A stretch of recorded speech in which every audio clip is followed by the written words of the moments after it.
구약 성경입니다. 출애굽기 3장 13절부터 봉독하도록 하겠습니다.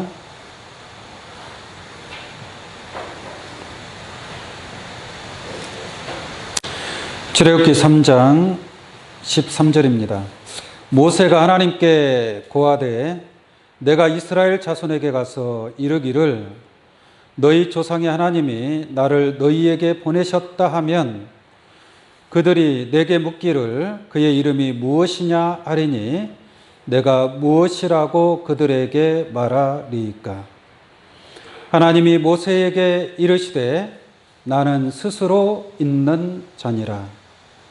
또 이르시되 너는 이스라엘 자손에게 이같이 이르기를 스스로 있는 자가 나를 너희에게 보내셨다 하라.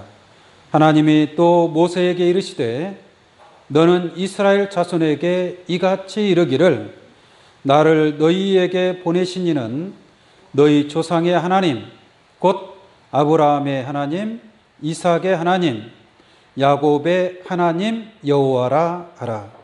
이는 나의 영원한 이름이요 대대로 기억할 나의 표호이라. 아멘. 출애굽기 3장 13절로 15절까지 봉독해 드렸습니다. 오늘 이 말씀을 통해서 죽은 자의 부활과 산 자의 하나님이라는 내용으로 지난 시간에 이어서 오늘 본 말씀을 통해서 하나님의 뜻을 증거하도록 하겠습니다. 하나님의 참 신묘하고 놀라운 숨겨지고 감추어진 그러한 비밀을 깨달을 수 있는 귀한 시간이 되기를 원합니다. 여러분들은 부활이라는 말은 많이 들어보셨죠? 해마다 부활절 행사도 하고 있습니다. 또 성경에 부활에 관한 많은 내용이 기록이 되어 있습니다. 그리고 우리 기독교는 부활의 종교라고 해도 틀린 말이 아닙니다. 부활이 없다면 생명도 없는 것입니다. 영원한 생명이 없다는 얘기죠. 우리가 죽어도 부활이 있기 때문에 하나님을 믿고 예수님을 믿고 하나님의 약속을 믿고 힘들고 어려워도 참고 인내하고 이겨 나아가고 있는 줄로 믿습니다. 그러나 이 부활에 관해서 우리가 잘못 알고 있다면 잘못 믿을 수밖에 없습니다. 사람이 일평생을 살아가다가 한 번은 다 죽는다고 하죠? 죽어요, 안 죽어요? 시작이 있으면 뭐가 있어요? 끝이 있다라는 것입니다. 그래서 사람이 한 번 태어나서 죽는 것은 하늘의 정한 이치이기 때문에 어쩔 수 없이 죽음에 이를 수밖에 없습니다. 그러나 그냥 죽음으로 모든 것이 끝나는 건가요? 그게 아니고 부활이 있는 줄로 믿습니다.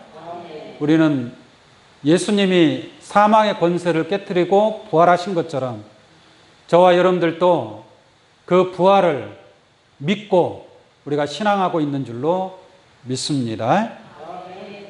근데 이 죽은 자의 부활에 관해서 조금 더 깊이 있게 우리가 말씀을 통해서 한번 깨달아 보도록 하겠습니다. 우리가 부활이라고 한다면 죽은 사람들은 다 어떻게 되느냐? 무덤 속에 들어갑니다. 무덤에 들어가든지 화장을 하든지 그리고 그 유골을 바다에 뿌리든지 강에 뿌리든지 아니면 어디에다가 모셔놓든지 그렇게 합니다. 그러면 그 부활이 이루어질 때에 오늘날 예수님 외에는 부활한 사람이 아직 아무도 없죠? 예수님 외에는 부활한 사람이 없습니다. 예수님만이 부활하시고 승천하시고 하나님 보좌 우편에 계신다라는 것을 우리가 알 수 있는 줄로 믿습니다. 그러면 예수 믿고 죽은 사람들은 언젠가는 비록 무덤에 있다 할지라도 언젠가는 부활할 때가 있어요, 없어요? 있습니다. 예수님이 부활하신 것처럼 틀림없이 부활이 이루어질 줄로 믿습니다. 그때가 언제인가는 모르겠지만 성경적으로 보자면 예수님께서 다시 오실 때 부활할 것을 그렇게 성경은 말씀하고 있습니다.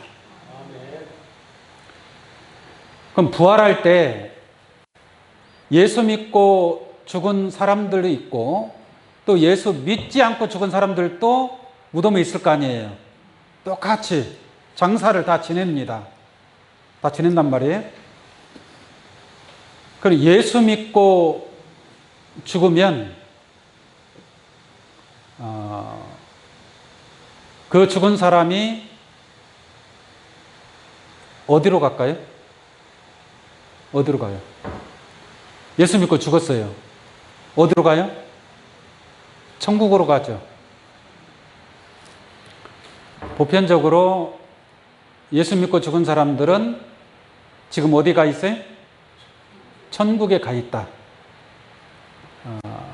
라고 그런 믿음을 가지고 있습니다. 그래서 장례식장에서 오면은 기독교인이 운명했을 때 발인 예배를 드릴 때 뭐라고 하느냐? 천국 환송 예배라고 합니다. 천국 환송 예배. 이게 어디로 보내드리는 거예요? 천국으로 보내드리는 거예요. 천국으로. 그러니까 예수 믿는 사람들은 엄청난 축복이죠. 죽음이 끝이 아니라 천국에서의 삶이 시작되는 거니까. 그죠? 그럼 반대로 한번 생각을 해볼게요. 예수 믿지 않고 죽은 사람들도 장례를 치를 거 아니에요. 그럼 예수 믿지 않고 죽은 사람 장례를 치를 때 어디로 보내는 거예요? 어디로 보내요? 지옥으로 보내는 거예요. 그 자식들은 어떤 사람들이에요? 아니, 자기 부모가 죽었을 때 어디로 보내는 거예요? 예수 믿고 죽은 사람은 천국으로 보내고, 예수 믿지 않고 죽은 사람들은 결론적으로 말씀드리면 지옥으로 보내는 거나 마찬가지잖아요. 그 자식들이 부모를 어디로 보내는 거예요? 지옥으로 보내는 거나 마찬가지 아니겠습니까? 참 기가 막힌 일이거든요. 그러니까 오늘날 이 부활에 관해서 제대로 깨닫지 못하고 있다는 얘기예요. 부활이 있어야 승천이 있고, 승천이 있어야 하늘에 하나님 나라에 이르게 되는 줄로 믿습니다. 부활이 없는데 부활이 먼저 있어야 될 거 아니에요. 천국에 들어가려면. 그럼 예수 믿고 죽은 사람, 지금 부활한 사람 있어요? 없어요? 없다 이 말이에요. 없습니다. 예수님 외에는 부활한 사람이 없어요. 그러니까 천국에 들어갈 때가 있는 것이지, 천국 환송 예배를 드렸다고 해서 그분이 막바로 천국으로 들어가는 것이 아니다라는 것을 알기를 원합니다. 이게 부활할 때가 있다는 얘기예요. 부활할 때. 그 내용 한번 잠깐 볼까요? 고린도전서 15장 말씀 한번 보겠습니다. 고린도전서 15장 20절 말씀 보겠습니다. 고린도전서 15장 20절 보면은, 그러나 이제 그리스도께서 죽은 자 가운데서 다시 살아. 이 다시 사는 것이 뭐예요? 부활이라고 얘기하는 거예요. 그래서 예수님은 부활하셨다라고 얘기하는 겁니다. 죽은 자 가운데서 다시 살아났다는 것은 나머지 사람들은 다시 살지 못했다는 얘기예요. 부활이 이루어지지 않았다라는 말씀인 줄로 믿습니다.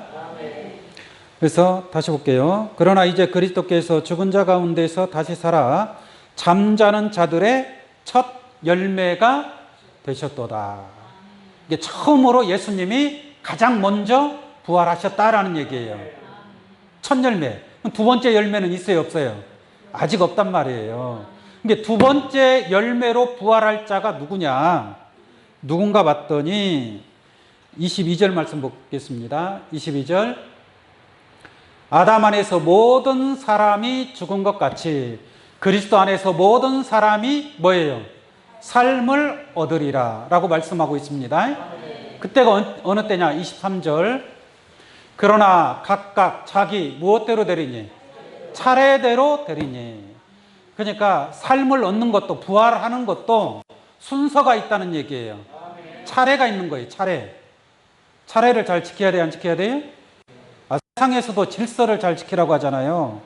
이 하나님의 역사도 질서가 있고 차례가 있는 줄로 믿습니다. 부활도 마찬가지예요. 부활도 차례대로 되리니 먼저는 첫 열매인 누구요? 그리스도요. 가장 먼저 부활하실 분은 첫 열매인 그리스도인 줄로 믿습니다. 다음에는 이라는 것은 그리스도 부활하시고 난 이후에 그 다음에는 누구냐라는 얘기예요. 다음에는 그리스도 강림하실 때에, 강림한다라는 것은 뭐예요? 예수님이 다시 오실 때를 얘기하는 거예요. 예수님이 강림하실 때에 그에게 붙은 자요라고 말씀하고 있는 줄로 믿습니다. 예수님이 오실 때 그때 부활할 자가 있다는 얘기예요. 근데 그때에도 다 부활하는 게 아니에요. 일부가 부활해요. 일부가. 그리고 그 뒤에 또 부활할 때가 또 있습니다. 그래서 성경에서는 뭐라고 하느냐? 첫째 부활이 있고 둘째 부활이 있는 거예요. 첫째 부활에 참여할 자가 있고 둘째 부활에 참여할 자가 있단 말이에요. 알아야 돼? 몰라야 돼? 자, 그래서 예수 그리스도 강림하실 때에 부활할 자가 있고 그 뒤에 또 있습니다. 24절. 그 후에는 뭐예요? 나중이니 라고 얘기하고 있는 거예요. 그 후에는 나중이니. 그러니까 그리스도 강림하실 때 부활할 자가 있고 그 이후에 또 나중에 부활할 자가 또 있는 줄로 믿습니다. 그래서 저가 모든 정사와 모든 권세와 능력을 멸하시고 나라를 아버지 하나님께 바칠 때라라고 말씀하고 있어요. 그때가 되면 모든 하나님의 나라가 다 이루어지고 그때에 구원받을 자들은 이때 부활을 해서 하나님의 나라에 함께한다라는 것을 여러분들 깨우침 받기를 바랍니다. 자, 오늘 본 말씀 보도록 하겠습니다. 오늘 본 말씀. 자, 모세가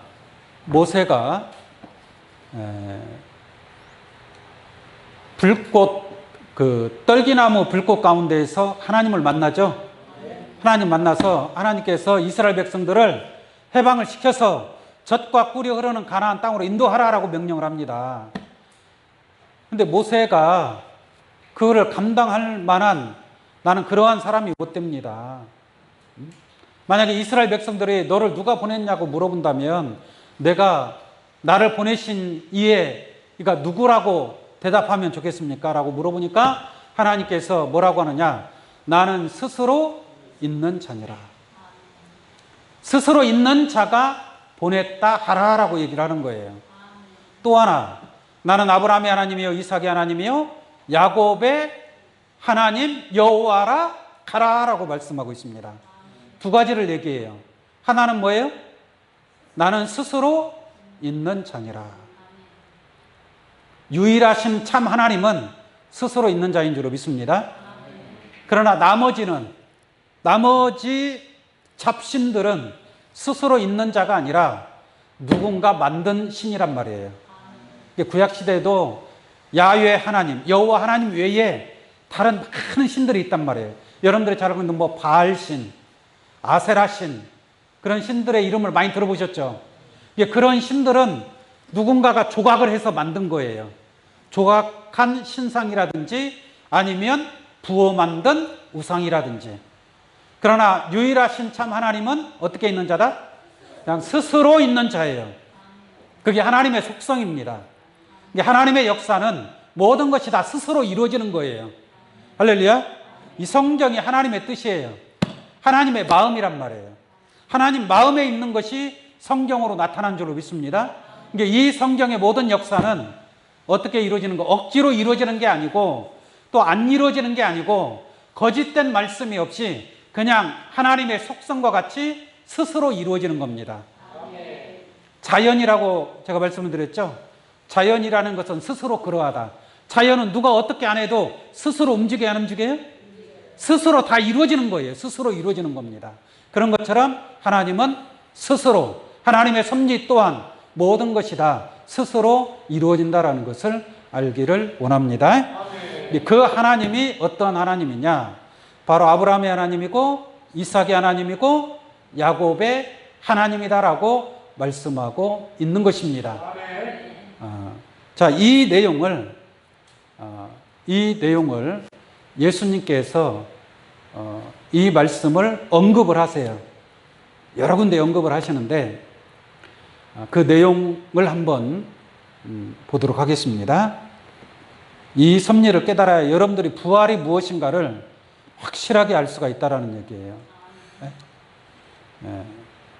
예수님 당시에 일단 먼저 마태복음 22장 23절을 한번 보도록 하겠습니다.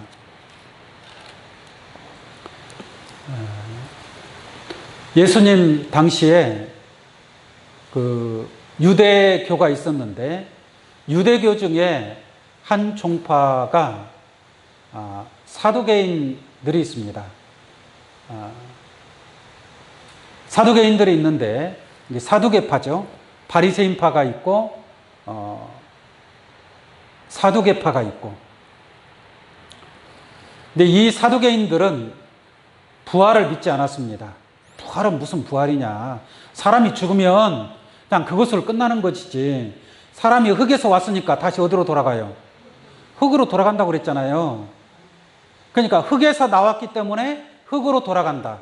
이제 흙으로, 이 육체가 흙으로 돌아가면 다 뭐가 되는 거예요?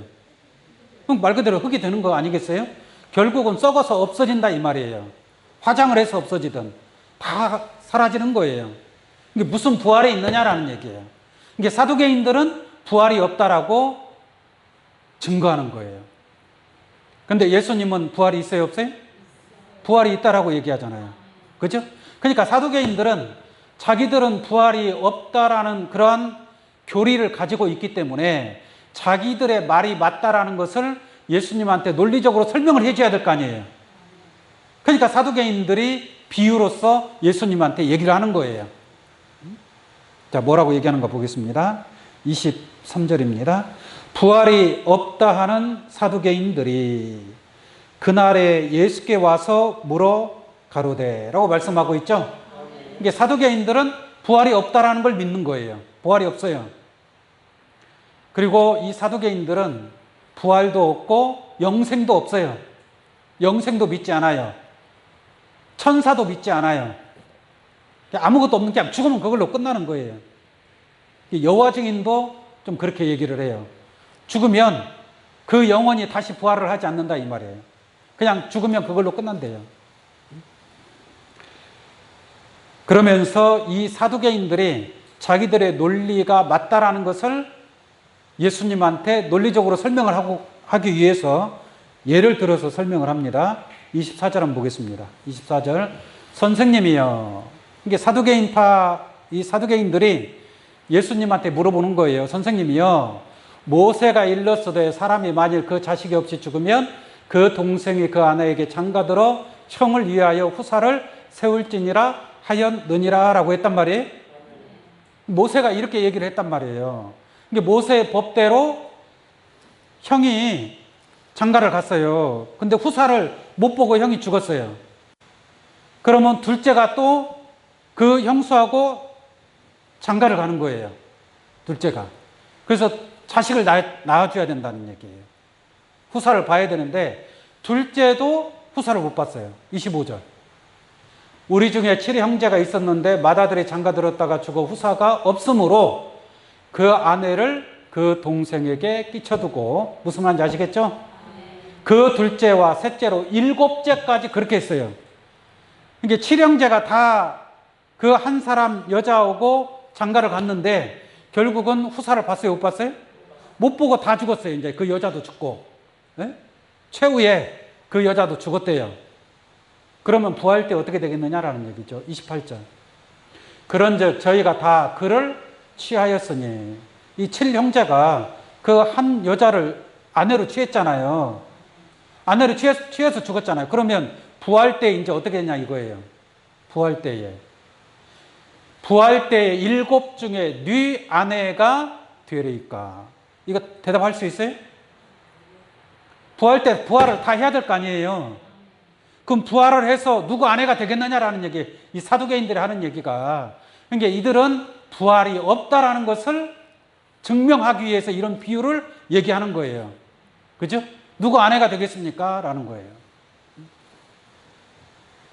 이 말은 부활에 관해서 어떻게 알고 있느냐?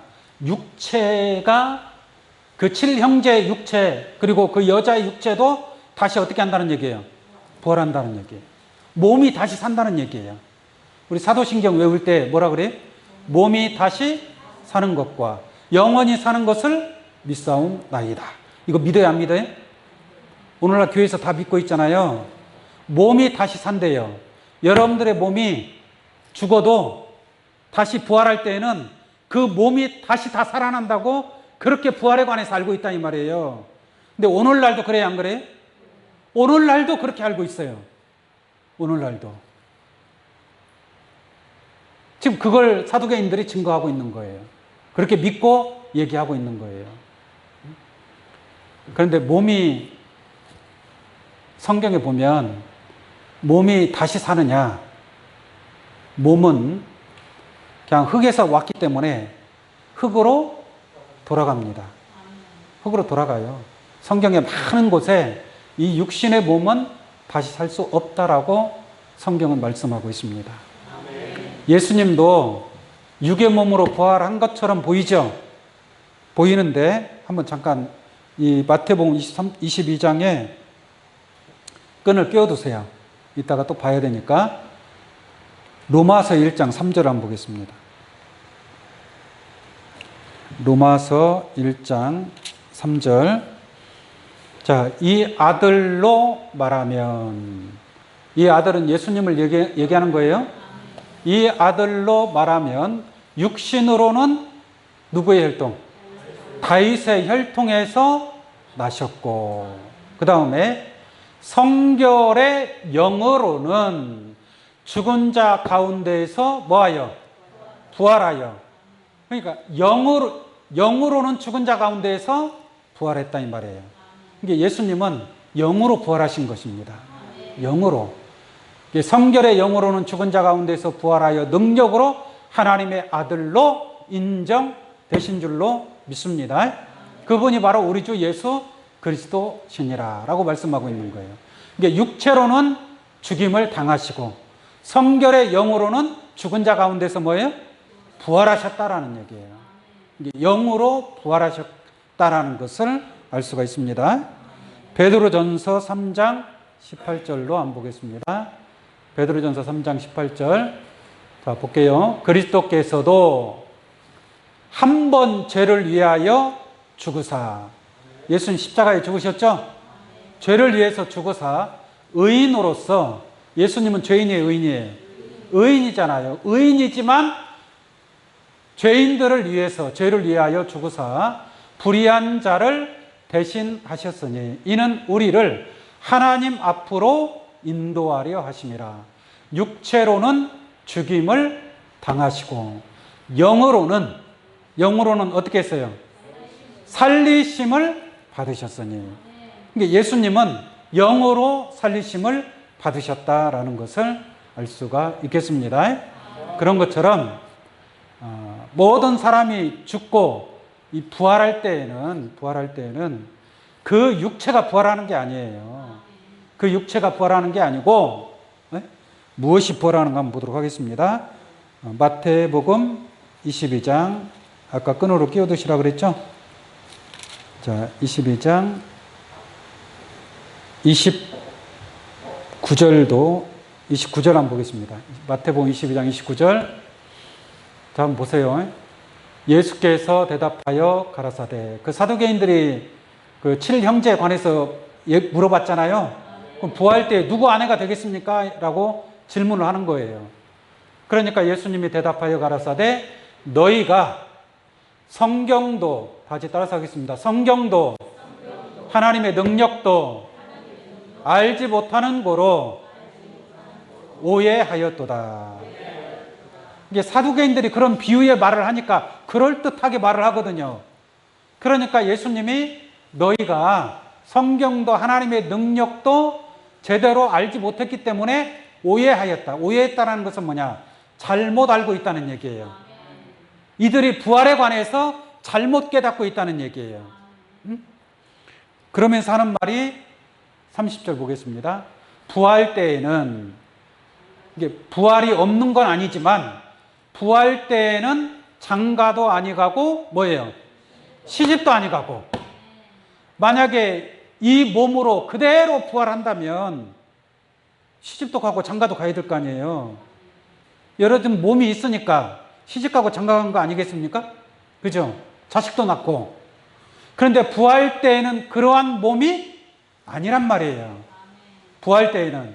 그러니까 장가 가고 시집 갈 수 있는 몸이 아니란 얘기예요. 이해가시겠습니까? 근데 사두개인들은 부활이라는 것이 육체, 그 부활로 믿었기 때문에 시집도 가고 장가 가는 것으로 착각한 거예요. 그래서 예수님이 부활 때에는 장가도 아니 가고 시집도 뭐예요? 아니 가고. 장가 가는 게 좋아요? 안 가는 게 좋아요? 부활 때? 부활하고서 또 장가 가고 시집 가고 싶어요? 그런데 예수님이 확실하게 못을 박았어요. 부활 때는 장가도 뭐예요? 이게 장가 가고 싶은 사람 이 세상에 있을 때 장가 가시라고. 부활 때는 못 가. 장가도 아니 가고 시집도 아니 가고 그냥 하늘에 있는 뭐가 같으니라? 천사들과 같으니라 라고 말씀하고 있는 줄로 믿습니다. 이게 하늘에 있는 천사들과 같은 속성으로 부활하는 거지 이러한 시집가고 장가갈 몸으로 부활하는 것이 아니다라는 것을 우리가 깨달을 수 있는 줄로 믿습니다. 그래서 이렇게 예수님이 이 사두개인들이 부활에 관해서 물어봤을 때 확실하게 답변을 해준 거예요. 부활에 관해서. 할렐루야. 이게 부활할 때가 있다는 얘기예요. 그냥 죽자마자 막바로 가는 게 아니라 부활할 때가 있단 말이에요. 부활할 때가. 예수님 말하고 있잖아요. 부활 때에는 이라고 말씀하고 있잖아요. 그 부활 때, 아까 제가 서두에서 말씀드린 것처럼 첫째 부활에 참여할 자가 있고 둘째 부활에 참여할 자가 있는 줄로 믿습니다. 그 부활에 관해서는 계시록을 알아야 여러분들이 첫째 부활에 누가 참여하고 둘째 부활에 누가 참여하고 하나님이 여기에 대해서 성경에 쫙 기록을 해놨단 말이에요. 그러니까 우리가 그러한 말씀을 깨닫고 그러한 어떤 축복에 이를 수 있는 그런 믿음과 신앙을 이루어 가야 될 줄로 믿습니다. 그 다음에 이것은 이제 사람이 죽어도 부활 때에 그 하늘에 있는 천사들과 같은 모습으로 부활을 한다고 했으니까 우리는 그것을 믿고 가면 될 줄로 믿습니다. 그러한 또 부활 때의 그런 축복을 받을 수 있는 거죠. 요거는 부활에 관해서 사두개인들의 질문에 관해서 대답을 해줬고 그 다음에 31절을 보겠습니다. 31절. 또 죽은 자의 부활을 의논할진대 라고 말씀하고 있죠. 죽은 자의 부활을 의논할진대. 여기서 말하는 예수님께서 말하고자 하는 이 부활, 죽은 자의 부활을 의논할진대. 서로 대화를 통해서 알아보자. 죽은 자의 부활에 관해서. 그러니까 앞에서 말한 사두개인들이 질문한 그 부활에 관해서는 일단락을 지은 거예요. 일단락을 짓고 진짜 예수님께서 말하고자 하는 부활이 무엇인가를 설명하고자 하는 거예요. 무슨 말인지 아시겠습니까? 이게 이 죽은 자의 부활을 의논하자고 하는 예수님의 그 마음의 뜻을 여러분들이 깨달아야 될 줄로 믿습니다. 그래서 죽은 자의 부활을 의논할진대 하나님이 너희에게 말씀하신 바, 그 다음에 나는 아브라함의 하나님이요 이삭의 하나님이요 야곱의 하나님이로라. 아까 출애굽기 3장 15절 말씀에 기록된 내용이죠. 그러니까 하나님은 누구의 하나님이다? 아브라함의 하나님이요 이삭의 하나님이요 야곱의 하나님이로라 하신 것을 읽어보지 못했느냐 이거예요. 이 사두개인들아, 내가 죽은 자의 부활을 의논할진대 하나님은 아브라함, 이삭, 야곱의 하나님이라 하신 것을 읽어보지 못했느냐? 하나님은 죽은 자의 하나님이 아니요, 산 자의 뭐?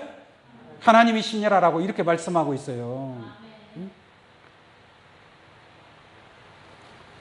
그러면 죽은 자의 부활에 관하여 말씀을 하시면서 아브라함, 이삭, 야곱을 증거하고 있잖아요. 이게 죽은 자가 부활할 수 있다는 것은, 아브라함, 이삭, 야곱의 하나님을 통해서만이 죽은 자가 부활할 수 있다는 얘기예요. 이게 아브라함, 이삭, 야곱의 섭리가 함께하지 않으면 그건 죽은 자라는 얘기예요. 죽은 자. 하나님은 죽은 자의 하나님이 아니에요. 산 자의 하나님이란 말이에요. 중요한 것은 오늘 이 자리에 계신 여러분들이 나는 죽은 자냐, 산 자냐, 죽은 자냐, 산 자냐. 오늘 예수 믿는 사람들은 다 죽은 자라고 하겠어요? 산 자라고 하겠어요? 산 자라고 믿을 거 아니에요. 정말 산 자냐? 그러니까 산 자가 되기 위해서는 아브라함, 이삭, 야곱의 하나님이 함께 해야만이 산 자의 축복을 얻을 수 있다는 얘기예요. 마태복음 7장 21절 말씀에 나더러 주여 주여 하는 자마다 다 천국에 들어갈 것이 아니라고 그랬죠. 그러면 주여 주여 하는 자들은 천국에 다 들어갈 것이 아니라면 이들은 산 자예요, 죽은 자예요? 죽은 자예요. 그럼 산 자는 누구예요? 하나님의 뜻대로 행하는 자라야 산 자란 말이에요. 그러면 오늘날 수많은 신앙인들이 하나님의 뜻대로 행하고 있나요? 하나님의 뜻대로 행하고 있느냐? 하나님의 뜻대로 행하는 자라야 천국에 들어간다라고 했는데 하나님의 뜻을 행하여야 될 거 아니겠습니까? 그러려면 뜻을 알아야 돼, 몰라야 돼? 하나님의 뜻을 알아야 하나님의 뜻을 행할 수 있는 거 아니에요. 그 하나님의 뜻이 아브라함의 하나님, 이삭의 하나님, 야곱의 하나님을 통해서 하나님의 뜻을 깨달을 수 있고 그 깨달은 자만이 하나님의 뜻대로 행할 수 있다라는 얘기예요. 그러니까 아브라함, 이삭, 야곱의 섭리를 깨닫지 못하면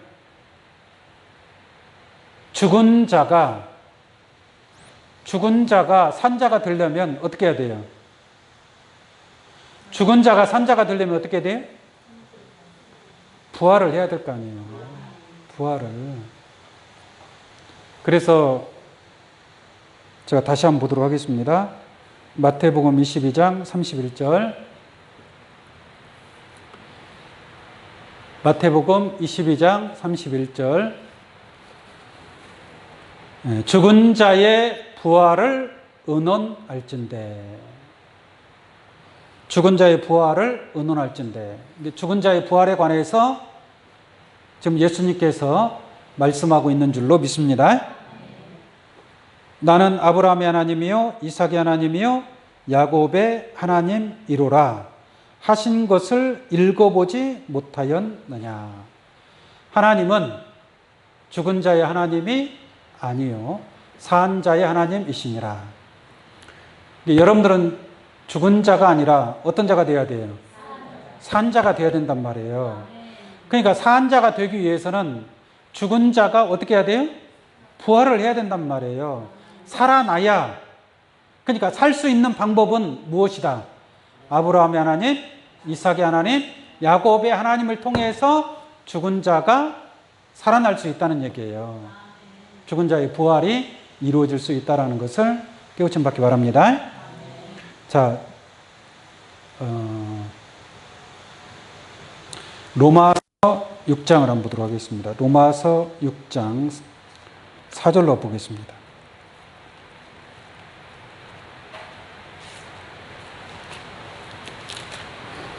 로마서 6장 4절로 보면은 이런 말씀이 있습니다. 자, 보세요. 그러므로 우리가 그의 죽으심과 합하여 세례를 받음으로. 이게 그의 죽으심은 그는 누구를 가리키는 거예요? 예수님이죠. 이게 예수님이 십자가의 죽으심과 합하여 세례를 받음으로. 이게 예수님이 돌아가실 때 나도 예수님과 합하여 뭘 받았다? 세례를 받았다라고 얘기하는 거예요. 세례를 받았다라는 것은 죄를 씻어냈다, 깨끗하게 했다는 얘기예요. 누구와 합하여? 예수님과 합하여. 그러니까 예수님과 합하지 않으면 세례 받을 수 있어요, 없어요? 세례 받을 수가 없는 거예요. 이게 물을 찍어 바르는 게 세례가 아니라 영적 차원에서 볼 때는 예수님과 합하여 십자가의 죽으심으로 말미암아 세례가 이루어지는 줄로 믿습니다. 그래서 세례를 받음으로 그와 함께, 예수님과 함께 뭐 되었나니? 장사되었나니. 예수님과 함께 죽었단 말이에요. 그래서 3일 동안 어디에 있었어요? 무덤 속에 있었단 말이에요. 무덤 속에. 그래서 3일 만에 부활하신 줄로 믿습니다. 보세요. 그와 함께 장사되었나니 이는 아버지의 영광으로 말미암아 그리스도를 죽은 자 가운데에서 살리심과 같이. 하나님이 예수 그리스도를 살려줬잖아요. 부활했잖아요. 그러니까 그렇게 살리심과 같이 우리로 또한 새 생명 가운데에서 행하게 하려 함이니라. 그렇게 예수 그리스도를 살려주신 것은 곧 우리를 새 생명 가운데 행하게 하기 위해서 그러한 역사를 이루게 된 줄로 믿습니다. 5절 보겠습니다. 로마서 6장 5절. 만일 우리가 그의 죽으심을 본받아, 그러니까 예수님의 죽으심을 본받아 연합한 자가 되었으면, 예수님과 함께 어떻게 했어요? 연합했단 말이에요. 합했단 말이에요. 그러니까 예수님이 십자가에 죽으실 때 누구도 같이 죽은 거예요? 우리도 함께 죽었단 말이에요. 우리도 함께 죽었으니까 부활할 때도 어떻게 해야 돼요? 예수님만 부활하고 우리는 그 속에 있어야 돼요? 그러므로 예수님과 함께 연합하여 죽은 자가 되었으면 또한 그의 부활을 본받아 연합한 자가 뭐요? 되리라라고 얘기하는 거예요. 그러니까 예수님과 함께 부활했어요, 안 했어요? 부활하셨다라는 얘기예요.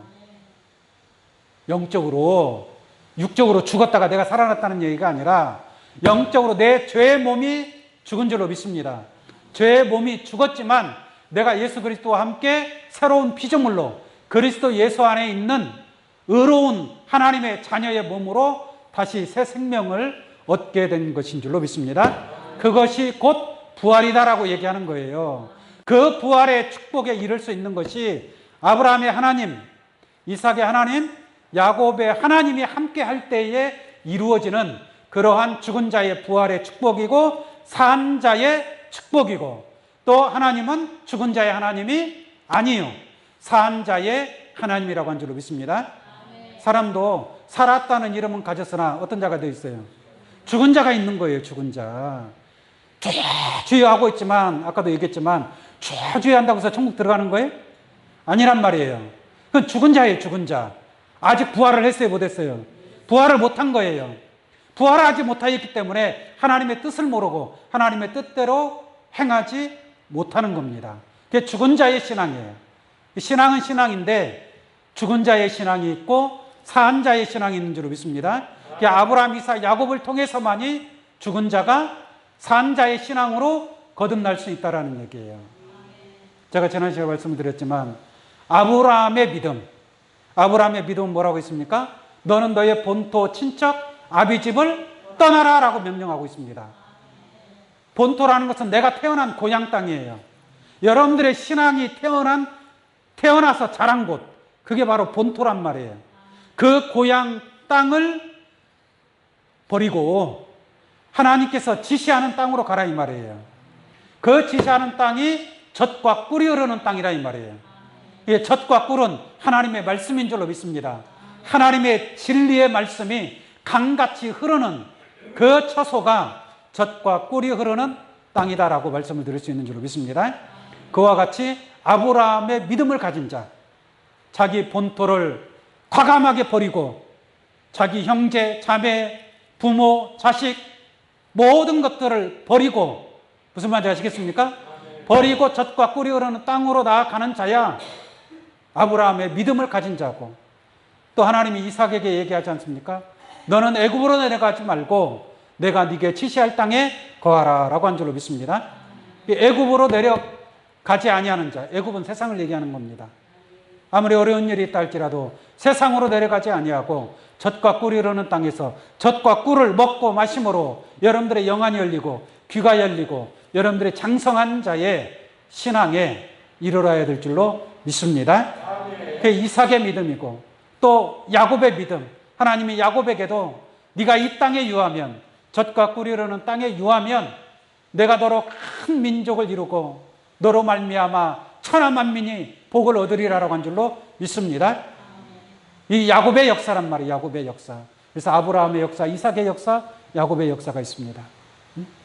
아브라함은 하나님을 상징하고 있기 때문에 아브라함은 구약의 역사고, 또 이삭은 예수님을 상징하고 있습니다. 그래서 이삭의 하나님은 신약의 역사고, 야곱은 보혜사 진리의 영을 상징하고 있습니다. 그래서 야곱의 역사는 마지막 종말의 역사다. 그래서 야곱의 역사는 큰 산을 쳐서 평지를 만드는 겁니다. 산들을 쳐서 부스러기를 만들고 작은 산들로 격하게 할 수 있는 그 믿음이 바로 야곱의 믿음인 줄로 믿습니다. 이와 같은 아브라함, 이삭, 야곱의 믿음을 가진 자들이 산자의 신앙으로 나타나게 될 줄로 믿습니다. 요한복음 6장 63절을 한번 보겠습니다. 요한복음 6장 63절. 살리는 것은 영이니. 많이 들어본 말씀이죠? 살리는 것은 영이니라고 하니까 어떤 영을 살려준다 이렇게 생각하는 사람도 있는데, 그게 아니고 살리는 것은 영이니. 살려주는 것이 영이라는 얘기예요. 살려주는 것이. 그리고 육은 뭐라 그래요? 무익하니라. 그러니까 육으로는 살릴 수 있어요, 없어요? 육으로는 살릴 수 없다는 얘기예요. 여러분들이 아무리 육에 속한 말씀, 이게 바리새인과 사두개인 이러한 레위계통의 제사장, 그 율법 차원의 말씀 있죠. 선한 말씀, 좋은 말씀, 그 육신적으로 이렇게 감동이 되는 말씀들 많이 있잖아요. 또는 간증 이야기, 기사이적 표적과 같은 이런 것들은 다 육에 속한 거란 말이에요. 아시겠어요? 그런 말씀은 영에 속한 말씀이 아니에요. 육에 속한 말. 이게 육으로는 무익하니라. 아무리 철학적이고 문학적이고 인본주의적인 아무리 좋은 말씀을 들어도 그것 가지고는 살아날 수 없는 거예요. 산자의 축복을 얻을 수 없다니까요. 그래서 육은 무익하니라. 이게 육에 속한 말씀, 아무리 평생을 말씀을 들어도 성경 알아요, 몰라요? 모른다니까요. 영의 말씀은 몰라요. 그냥 육의 말씀 차원, 교훈적인 말씀, 도덕적인 말씀, 그 차원만 깨닫는 것이니 이 영에 속한 말씀을 모르는 겁니다. 그래서 육의 말씀은 무익한 거예요. 육의 말씀은 굳이 일주일에 한 번씩 여러분들이 교회를 나오잖아요. 교회 나와서 말씀을 듣는데 제가 여기서 교훈적인 말씀, 선하게 살아라, 착하게 살아라, 봉사 잘해라, 기도해라, 11조 생활하라, 복 많이 받아라, 이런 말씀 할 필요가 있어요, 없어요?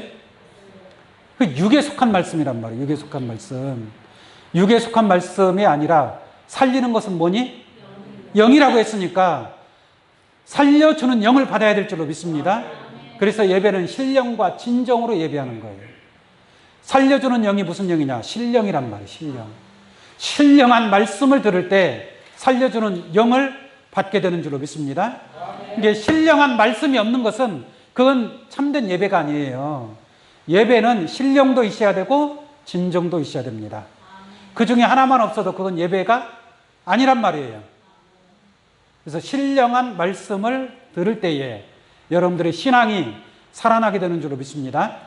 그래서 살리는 것은 영이니 육은 무익하니라. 내가 너희에게 이른 말이, 예수님이 너희에게 이른 이 말씀이 곧 뭐예요? 영이요 생명이란 말이에요. 그러니까 말을 들어야, 말씀을 들어야 영이 들어오는 거예요. 그리스도의 영이 여러분들 속에 들어가게 되는 줄로 믿습니다. 그러니까 여러분들 속에 사람의 영이 있는데, 여러분들 각자 자신의 영이 있어요, 없어요? 사람의 영이 있단 말이에요. 그 사람의 영 속에 무슨 영이 들어가는 거예요? 그리스도의 영. 예수님, 내가 너에게 이런 말이잖아요. 그러니까 제가 지금 증거하는 말씀은 제 말이 아니고 하나님의 말씀이고 예수 그리스도의 말씀인 줄로 믿습니다. 그 말씀을 들을 때에 그리스도의 영이 들어오는 거예요. 만약에 제가 제 간증 얘기를 해버리면 그리스도의 영이 아니고 그것은 사람의 영이란 말이에요. 사람의 영. 이해가시겠습니까? 그래서 예수님이 내가 너희에게 이런 이 말이 영이에요. 그 말씀 속에 그리스도의 영이 있고 또한 그 영이 함께할 때에 생명이 있는 줄로 믿습니다. 생명이 있다는 것은 뭐예요? 산자라는 거예요. 산자. 살아있다는 얘기예요. 생명이 있다는 것은. 죽은 자는 생명이 있어요? 없어요? 죽은 자는 생명이 없는 거예요. 그러니까 육에 속한 사람, 육에 속한 신앙을 하는 자들은 생명이 없는 거예요. 없습니다. 영의 말씀을 들은 자들이 생명을 얻는 거예요. 생명을. 겉으로 볼 때에는 사람의 보기에는 참 옳게 보이니까 그 속에 생명이 있는 것처럼 보이지만 사실은 그렇지가 않다는 얘기예요. 요한복음 1장 한번 보겠습니다. 요한복음 1장 12절부터 볼게요. 요한복음 1장 12절. 자, 보세요. 영접하는 자, 곧 그 이름을 믿는 자들에게는 하나님의 자녀가 되는 권세를 주셨으니. 여기서 하나님의 자녀가 되는 권세를 받죠? 자, 이 권세를 받은 자들이 누군가 한번 보겠습니다. 하나님의 자녀가 되는 권세를 주셨으니 13절. 이는 혈통으로나 육정으로나 무엇으로 나지 아니하고 사람의 뜻으로 나지 아니하고. 그러니까 혈통으로 육정으로 사람의 뜻으로 난 자도 있다는 얘기잖아요. 그러니까 이 사람의 뜻으로 난 자는 유익이 있어요, 없어요? 유익이 없단 말이에요. 이게 살리는 것은 영이지 육은 무익하니라 그랬잖아요. 그러니까 혈통으로 육정으로 사람의 뜻으로 난 것은 아무런 그 신앙은 유익이 없다 이 말이에요. 이게 사람의 뜻으로 나지 아니하고 오직 누구로부터? 하나님께로서 난 자들이니라. 이게 하나님께로서 난 자들이 하나님의 자녀가 되는 권세를 얻는 거예요. 이게 사람의 뜻에 해당되는 말씀 아무리 많이 들어도 하나님의 자녀가 될 수 없다. 그 생명을 받을 수 있다 없다? 없다라는 얘기예요. 14절. 말씀이 육신이 돼요. 그 말씀 속에 뭐가 있어요? 영이 있고 생명이 있단 말이에요. 그러니까 예수님도 말씀이 뭐가 되었어요? 육신이 된 거예요. 그러니까 누구의 아들이라 그래요? 하나님의 아들이 자녀가 되는 권세를 가지고 있는 거예요. 그런 것처럼 여러분들도 말씀을 듣고 있잖아요. 여러분들 예배에 뭐 하러 왔어요? 그냥 위로받으러 온 거예요? 하나님의 말씀을 통해서 생명을 얻기 위해서 온 거 아니겠습니까? 네? 그러려면 말씀이 뭐가 돼야 되는 거예요? 육신화가 돼야 되는 거예요. 그 말씀이 육신화가 될 때에 말씀 안에 영이 있고 생명이 있는 겁니다. 그 생명이 있으니까 독생자의 영광이 나타나고, 할렐루야. 그 생명의 빛이 되는 거예요. 그 영광이. 그리고 은혜와 진리가 충만하더라라고 말씀하고 있는 줄로 믿습니다. 마지막으로 하나만 더 보도록 하겠습니다. 고린도후서 3장 18절로 보겠습니다. 고린도후서 3장 18절.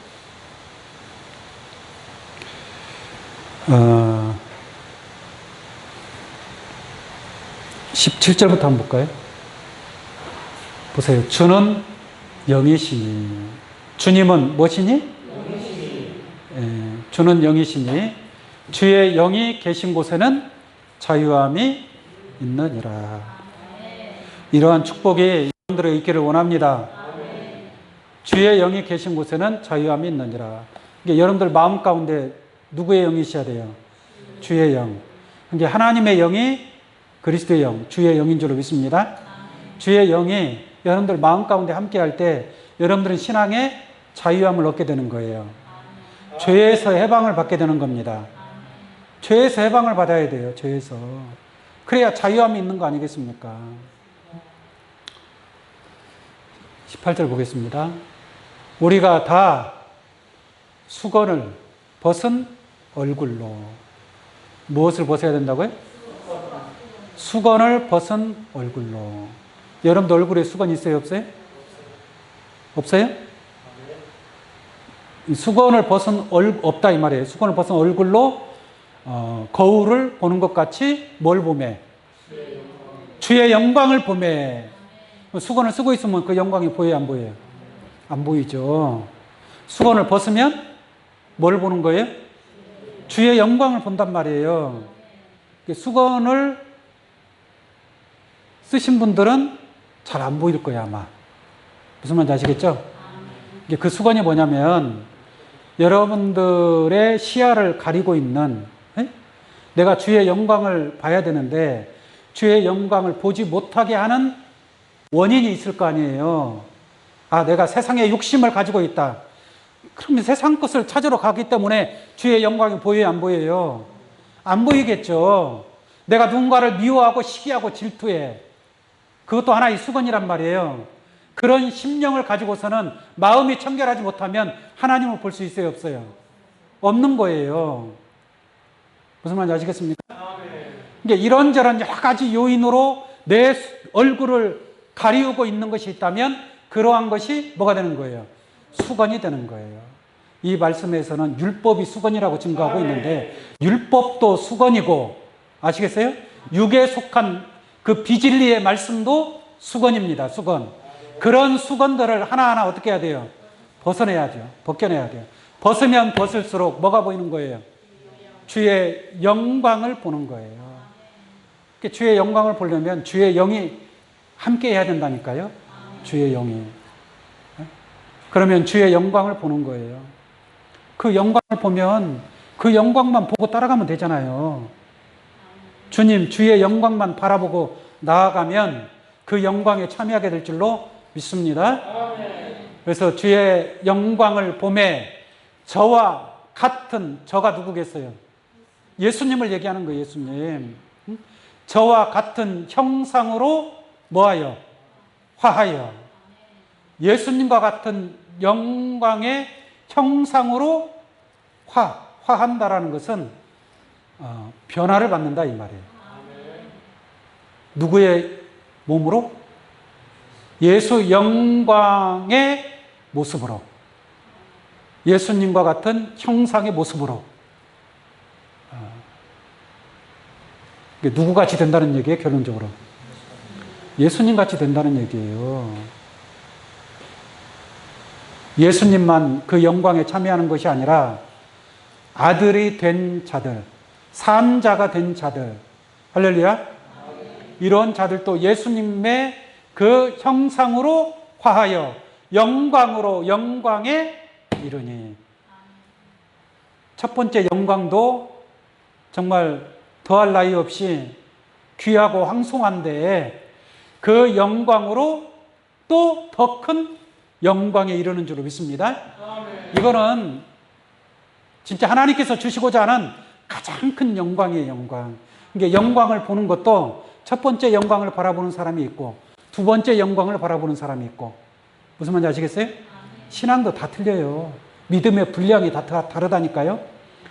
믿음의 분량이 장성한 자가 바라보는 축복이 있고 믿음의 분량이 어린아이와 같은 신앙을 하는 자들이 기도하고 바라는 바가 다르단 말이에요.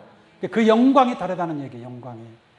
그러나 우리는 영광으로 영광에 이르니 곧 주의 영으로 말미암음이니라. 할렐루야. 그러니까 이 모든 영광을 얻을 수 있는 것은 주의 영으로 말미암아 이루어지는 하나님의 귀한 축복인 줄로 믿습니다. 빌립보서 3장 21절 하나만 더 보도록 하겠습니다. 빌립보서 3장 21절입니다.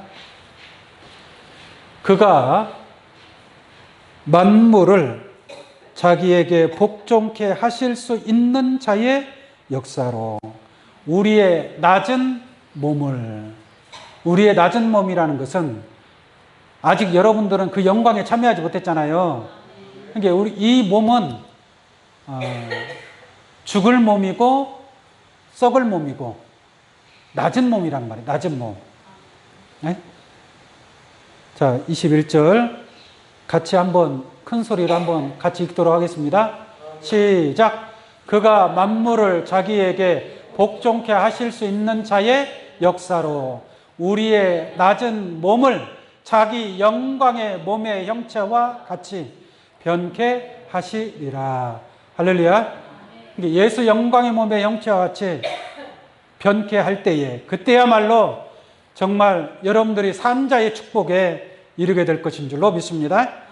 그 산자의 축복에 이르러서 예수 그리스도 영광의 몸의 형체와 같이 그러한 아름답고 거룩한 몸의 형체로서 하나님의 나라에 아브라함과 이삭과 야곱과 함께 천국에 거하는 귀한 믿음들로 축복되시기를 예수의 이름으로 축원합니다. 아멘. 기도하겠습니다. 거룩하신 아버지 하나님, 참으로 아버지 하나님께서 우리의 마음과 생각을